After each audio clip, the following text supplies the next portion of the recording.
আমরা এখন বর্তমান বাংলাদেশের সবচেয়ে জনপ্রিয় স্থান টাঙ্গুয়ার হাওরে অবস্থান করতেছি। এখান থেকে আমরা এক্সপ্লোর করব শিমুল বাগান, বারিক্কা টিলা, দেন নীলাদ্রি লেক। চলেন আমরা শুরু থেকে শুরু করি। এখানে আসার জন্য আপনাকে ঢাকার সায়দাবাদ থেকে একটি বাস নিয়ে দীর্ঘ 8 ঘন্টা জার্নি করার পর 260 কিলোমিটার পথ পাড়ি দিয়ে আপনাকে চলে আসতে হবে সুনামগঞ্জ। আমাদের যাত্রাটা কিন্তু এখানেই শেষ না। এখান থেকে আমাদেরকে হাউস বোটে করে প্রায় দীর্ঘ 4.5 থেকে 5 ঘন্টা জার্নি করে আমাদের যেতে হবে ওয়াচ টাওয়ারের কাছে। বাসে ঠিকঠাক মতো ঘুম না হওয়ায় আমরা চিন্তা করেছিলাম যে ভোটে আমরা ঠিকঠাক মতো একটু ঘুমিয়ে নিব, কিন্তু এই ভোটের ওঠার পরের যে জার্নিটা, এই জার্নিটা মনোমুগ্ধকর একটা জার্নি। আসলেই আপনি যদি এই জার্নিটা ঘুমিয়ে কাটিয়ে দেন, আপনি অনেক কিছু মিস করতে চলেছেন, কারণ এমন সুন্দর গ্রামীণ পরিবেশ আপনি হয়তো আগে কখনো দেখেননি। একটু একটু বৃষ্টি হওয়ার সম্ভাবনা ছিল, যদি বৃষ্টিটা হইতো তাহলে আরো অনেক সুন্দর হইতো, কিন্তু ব্যাড লাক, আমরা বৃষ্টিটা পাইনি। আমি আসলে এই প্রকৃতির প্রেমে পড়ে গিয়েছিলাম। এভাবে দেখতে দেখতে কিভাবে যে 5 থেকে 6টা ঘন্টা চলে গেল আমি বুঝতেই পারলাম না।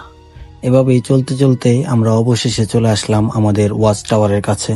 বলে রাখা ভালো, বর্তমানে হাওরের পানিটা তুলনামূলকভাবে অনেক কম।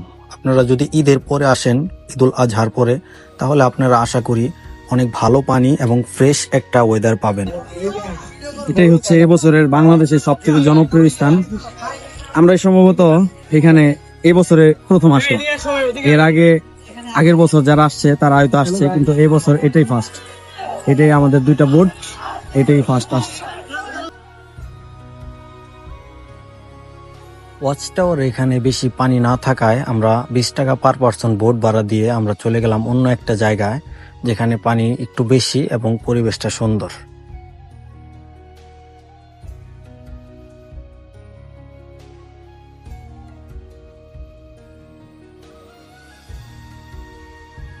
আমরা প্রায় 1 ঘন্টার মতো এখানে গোসল করার পর আমরা আবার চলে আসলাম আমাদের বোটের এখানে। বোটের ভিতরে আমরা সবাই ফ্রেশ হওয়ার পর আমরা চলে গেলাম আমাদের দুপুরের লাঞ্চ করার জন্য। দুপুরের লাঞ্চ শেষ করেই আমরা আমাদের চাঁদের গাড়ি নিয়ে রওনা দিলাম আমাদের প্রথম ডেস্টিনেশনের উদ্দেশ্যে। পাশাপাশি এমন একটা রাস্তা দিয়ে আমরা যাওয়া শুরু করলাম, যে রাস্তাটা কি আর বলবো, রাস্তার পরিস্থিতি যেমনই হোক, কিন্তু আপনি যখন চারিদিকের পরিবেশটা দেখবেন তখন এমনিতেই আপনি রাস্তাটাকে মানিয়ে নিয়ে চলবেন। এই হচ্ছে হাওরের শিমুল বাগান, আর এই যে হচ্ছে ঘোড়াটা সুন্দর করে দৌড় পড়তেছে। আসলে বাংলাদেশটা অসম্ভব সুন্দর। আপনি ঢাকার যানজটের মধ্যে থাইকা আপনি বাংলাদেশের সৌন্দর্যটা কখনোই উপভোগ করতে পারবেন না। এর জন্য আপনাকে বিভিন্ন জায়গা এক্সপ্লোর করতে হবে, ঘুরতে হবে। আর আমরা এবার হাওরে আসছি, এটাই আমাদের প্রথম এর আগের বছর অনেকে আসছিল, এই বছর হয়তো এখনো তেমন ভাবে কেউ আসে নাই। পানি একটু কম, কিছুদিনের মধ্যে ঠিকঠাক মতো পানি চলে আসবে। আপনারা চাইলে এই জায়গাগুলো ঘুরে দেখতে পারেন। অসম্ভব সুন্দর জায়গা। বাংলাদেশে এত সুন্দর জায়গা আপনি ঘরে বসে কখনো দেখতে পারবেন না। হয়তো টিভিতে দেখতে পারবেন, কিন্তু মনের শান্তি মিলবে না। এটার জন্য আপনাকে অবশ্যই কিছু টাকা খরচ করে আপনাকে ঘুরতে আসতে হবে। ওয়াও,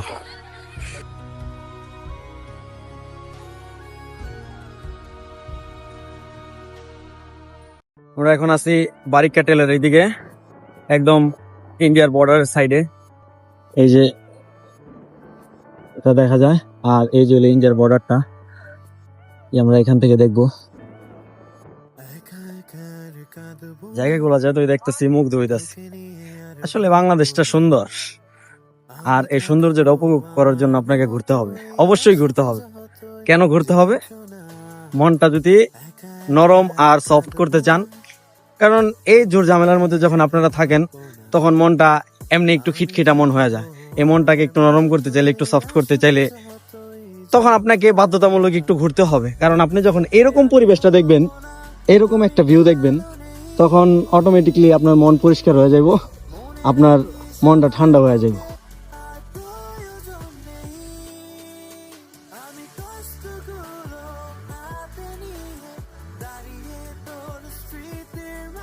আমরা এখন বাংলাদেশের শেষ সীমান্তের একদম কাছাকাছি। যেখানে লেখা বাংলাদেশের শেষ সীমান্ত, আন্তর্জাতিক সীমারেখা অতিক্রম করার নিষেধ। আর এর পিছনেই এই যে কাঁটাতারের যে বেড়াগুলো আছে, এটাই আর কি আমাদেরকে আমাদের দাদাদের থেকে আলাদা করছে। একদম মন থেকে বলতাছি, জায়গাটা অসম্ভব সুন্দর। আপনারা চাইলে আসতে পারেন, একদম অল্প বাজেটে অল্প খরচে। সর্বোচ্চ আপনাদের 12 থেকে 1500 টাকা খরচ হবে। এই 12 থেকে 1500 টাকার মধ্যে আপনারা বাংলাদেশের এত সুন্দর জায়গা, এত সুন্দর ভিউ আপনারা দেখতে পারবেন। এই দেখেন পাহাড়গুলি দেখেন, ওয়াও।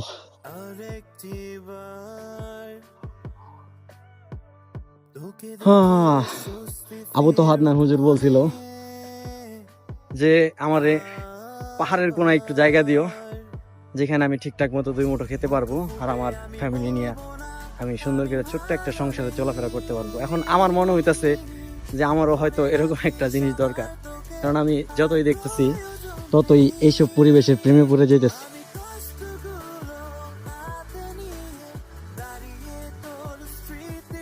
জীবনে তো অনেকভাবে অনেক কথাই বললাম, আজকে একটা কথা না বললেই নয়।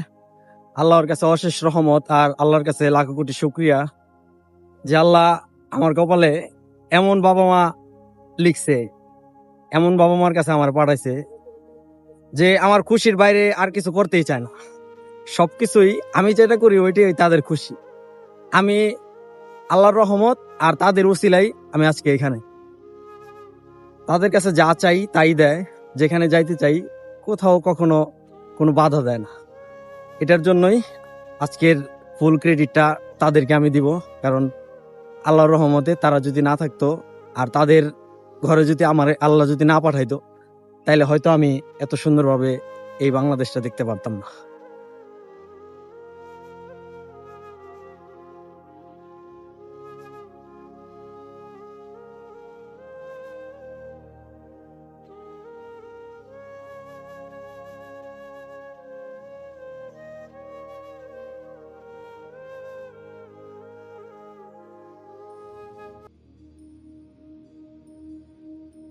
এ হচ্ছে আমাদের লাস্ট ডেস্টিনেশন লেক। এই লেকের পরে আমরা কিছুক্ষণ থাকবো, তারপরে আমরা ভোটের উদ্দেশ্যে রওনা দিব। ওইখান থেকে আমরা যেভাবে আসছিলাম আবার ওইভাবেই আমরা আবার রওনা দিব।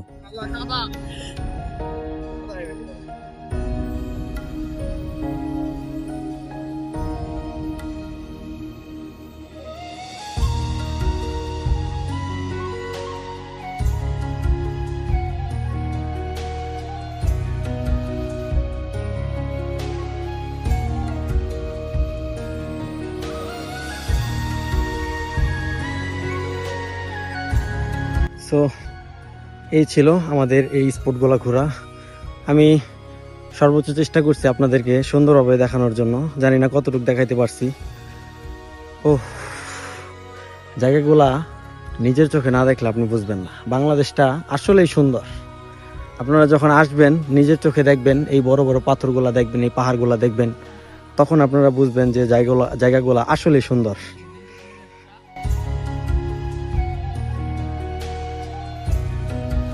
সো আজকের ভিডিওটা এই পর্যন্তই। ভিডিওটা যদি ভালো লাগে তাহলে লাইক কমেন্ট শেয়ার করবেন এবং পেজটাকে ফলো দিয়ে রাখবেন আর চ্যানেলটাকে সাবস্ক্রাইব করে রাখবেন। সকলে ভালো থাকবেন, সুস্থ থাকবেন। আল্লাহ হাফেজ। আসসালামু আলাইকুম রহমতুল্লাহ।